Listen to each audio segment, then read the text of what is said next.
Good morning class, welcome back to Hindi literature class. आज हम लोग कविता पढ़ेंगे इस क्लास में और हमारा कविता का शीर्षक है गुलमोहर का पेड़। आप लोगों ने देखा भी होगा गुलमोहर का पेड़ कहीं कहीं दिखता है जिसमें लाल लाल छोटे छोटे बहुत सारे फूल लगे रहते हैं एक साथ, बिल्कुल लाल लाल रंग का पेड़ रहता है, उसे कहते हैं गुलमोहर का पेड़। तो आज उसी के बारे में हम लोग पढ़ेंगे। ठीक है, एक छोटी सी कविता है, उस कविता को हम लोग पढ़ेंगे। शुरुआत करते हैं। अपने सब पेज नंबर 48 सारे बच्चे ओपन कर लीजिए। पाठ की ओर।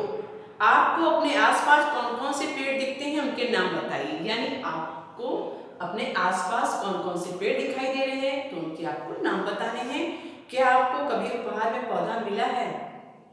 यदि हाँ तो कौन से? यदि नहीं तो आप कौन सा पौधा उपहार में लेना चाहेंगे?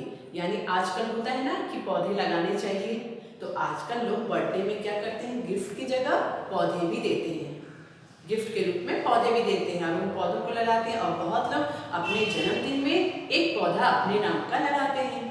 तो इसी तरह से पूछा गया है कि अगर आपको मौका मिलेगा तो आप पौधे में कौन से पौधे का उपहार लेना पसंद करोगे, यानी आपको कौन सा पौधा अच्छा लगता है। ठीक है, तो चलिए अब हम अपने पाठ की शुरुआत करते हैं।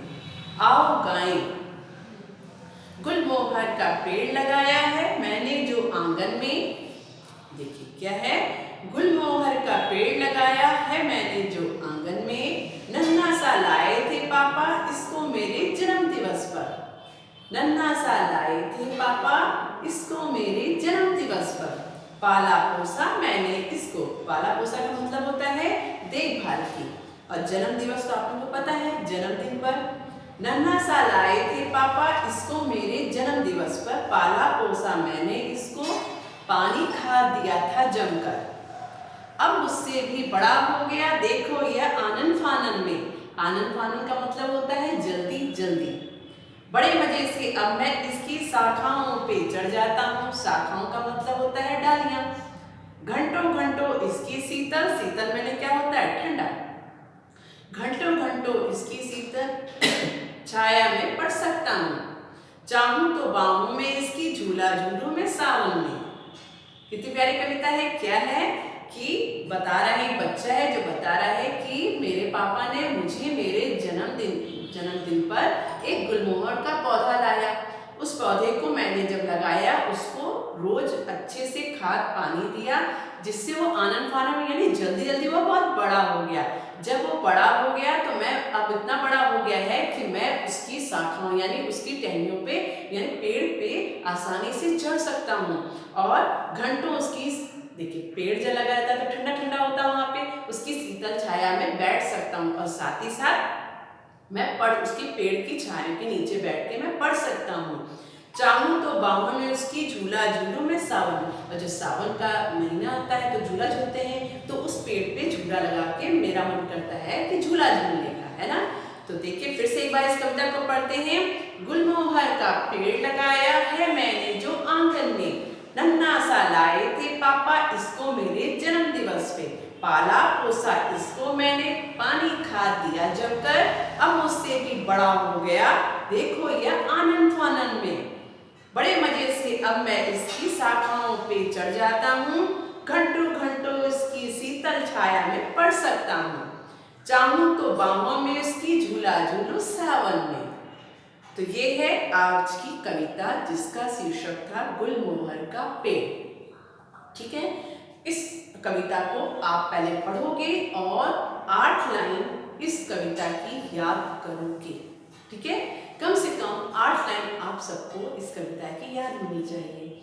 उसके बाद इसमें दिया गया है कुछ शब्द अर्थ हैं, उनको भी हम देख लेते हैं। क्या क्या दिया है। आंगन, आंगन मैंने क्या होता है, आया था ना आंगन। आंगन मैंने क्या होता है, घर के बीच में खुली जगह। जैसे आप सबके घर में भी होगा जो खुली जगह होती है जहाँ पे कभी कभी पानी लगा रहता है, तो उसको क्या बोलते हैं, आंगन बोलते हैं। क्या बोलते हैं, आंगन किसको बोलते हैं, घर के बीच में खुली जगह को। पाला पोसा मैंने देखभाल की। पाला पोसा का मतलब होता है देखभाल करना। जमकर मैंने खूब अच्छी तरह, जमकर मैंने खूब अच्छी तरह। आनन फानन मैंने जल्दी। शाखाओं मैंने डालियां, शाखाओं मैंने क्या होता है डालियां। ठीक है, तो ये है शब्द और ये उसके अर्थ है।